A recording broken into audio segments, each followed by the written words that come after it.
This is 5 on your side at 6. Focused on you. Tonight, we have new details about a double shooting that left 2 teenagers dead in St. Louis County. Police say a 16-year-old shot an 18-year-old, then shot himself. Thank you for joining us tonight. I'm Ann Allred. And I'm Mike Bush. One teen was found inside an apartment, the other found in a nearby field. It shut down part of Olive Boulevard in Olivet for about 5 hours this morning. That's where our Megan Kernan joins us live with what she knows about the investigation. Megan. Mike, we know that the deadly shooting started out as a fight between the 2 teenagers inside of this apartment complex at Eden Rock Apartments. It ended right across the street in this field here behind the Oliver Apartments. Tonight, we heard from neighbors who are calling for the violence to end.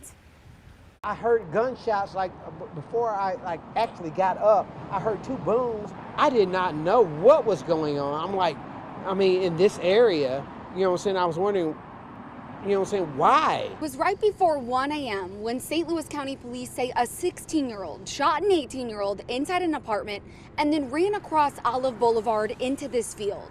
When Olivet officers responded, they heard a gunshot, thought they were being fired at, and requested backup. Several neighbors, including Dwayne Garrett, watched this play out right in front of their home. All of this was going on. Both sides of the street were filled with cops, and they were all jumping out of their cars and running towards the Oliver with long rifles and stuff like that drawn. Investigators now believe that gunshot came from the 16-year-old shooting himself. Morgan Standifer lives at Eden Rock Apartments and says she woke up to police surrounding her building. And I'm thinking to myself, what is going on? What is this about? I had no idea. I didn't know nothing at all. So it was just kind of crazy to see all of those cops and not know what's going on. Both Garrett and Standifer say their heart goes out to the victims, especially given how young they were. It does go out to the victims because it's wondering what could have happened. I'm 20, so I'm assuming they were probably around my age. So it's what are we doing? We're kids. At this, it's ridiculous, really. It is. Now, earlier this afternoon, we saw what looked like loved ones who were very upset and crying as they searched around this field here. We don't know what led up to the altercation with the teenagers or how they knew each other, as police are still investigating. Live in Olivet, Megan Kernan, 5 on your side. It's a warning to the community. St. Louis officials say video from the deadly school shooting at Central Visual and Performing Arts High School will be released this week. It was October 24th, 2022, when student Alexandria Bell and teacher Jean Kushka were shot and killed. A news conference was held earlier today at St. Louis Police Headquarters, and that's where Justina Cornell joins us live. What can you share about it, Justina?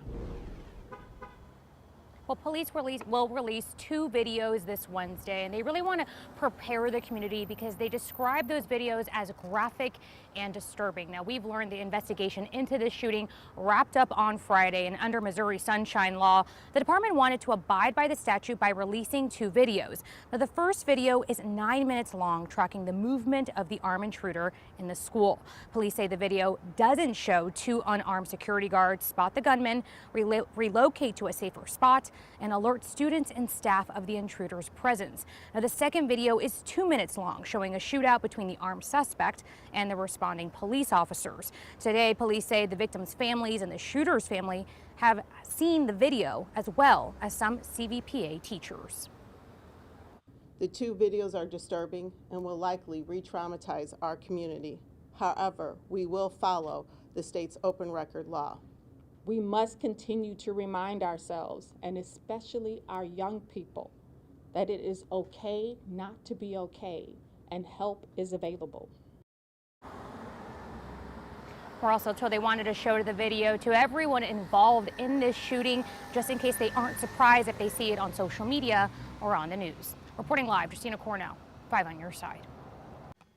Well, what a difference a few hours makes. Drivers were dealing with heavy rain and storms on the way to work, and tonight it's the heat as people head to Busch Stadium for the Cardinals game. Scott Connell is here with a weather impact alert. Scott? And it's really all about the heat and humidity across the area. That's a look out in St. Charles right now. That sun has been blistering this afternoon, getting us back into the lower 90s. It gets even hotter the next couple of days. We do have dangerous heat, and the excessive heat warning for the metro area now in effect through Thursday at 7 p.m. And heat affects all of us, especially those that don't have access to air conditioning. Here's your heat index forecast for tomorrow in St. Louis. It gets above 100 before lunchtime, and we're talking 108 to 110 degrees or so right through the afternoon and into the evening hours. So that's dangerous heat. You need to make sure you're staying hydrated, trying to spend some time in air conditioning for sure. We also track the potential of a few thunderstorms tomorrow, and for some of us, maybe even later tonight. We'll do that in just a few minutes, Ann.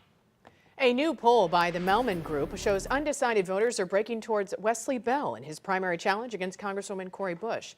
The same polling firm that showed Bell with a 1-point lead last month shows him pulling ahead with 48%, 6 points higher than Bush, who's at 42%. Early voting is already underway as we head into the final week before the August 6th primary next Tuesday. Our political editor, Mark Maxwell, is here now with exclusive audio of a private phone call between Cori Bush and Wesley Bell. Mark. Yeah.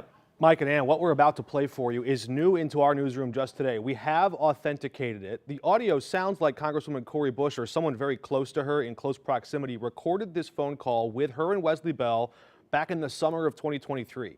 You'll remember at the time he was running in the Democratic primary for a chance to possibly run against Josh Hawley in the U.S. Senate.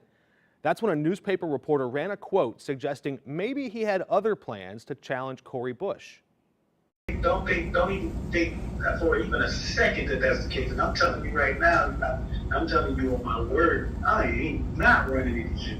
Well, that is not happening. Yeah, well, I appreciate that. I'm gonna, but I want, like, I need other people to not think, and I think the reason why people are asking me about it is because it's what Steve Roberts did. He said he was running for one seat and then he switched at the end and ran. You know, so I ain't no Steve Roberts. I know you're not. I know you're not. But you know, Sure, you know that's my girl. That's your girl too. Yeah. Like, y'all my people. Like I don't do that. I'm not. Okay. Yeah. So yeah. What I'm saying is, don't. If they call you, just be like, don't even ignore that stuff. That's not true. That's what trying to divide us, because that's really what it is. And just to be real while we talking, if this was not to work out, my seat was up in 2 years, and that's what I've been running with. That's why this was such an opportune move for me to go statewide, because I'm in the middle. I'm not in the middle of my career. Right. But I'm 6 months in, so I'm like,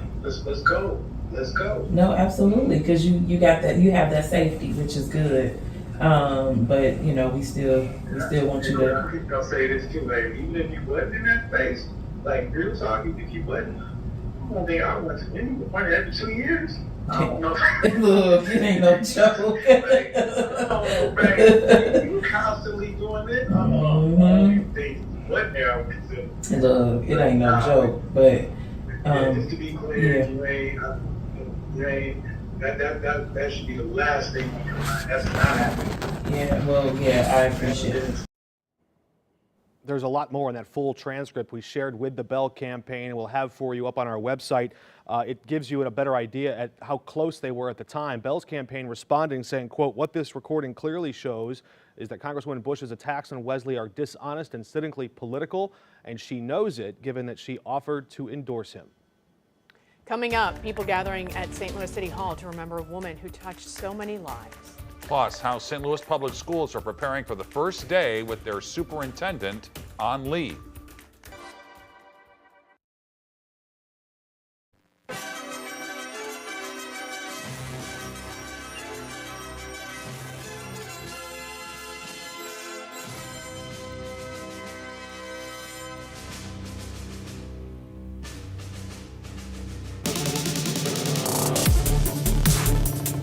Simone Biles and the U.S. women's gymnastics team have a shot at redemption in the team final on Tuesday.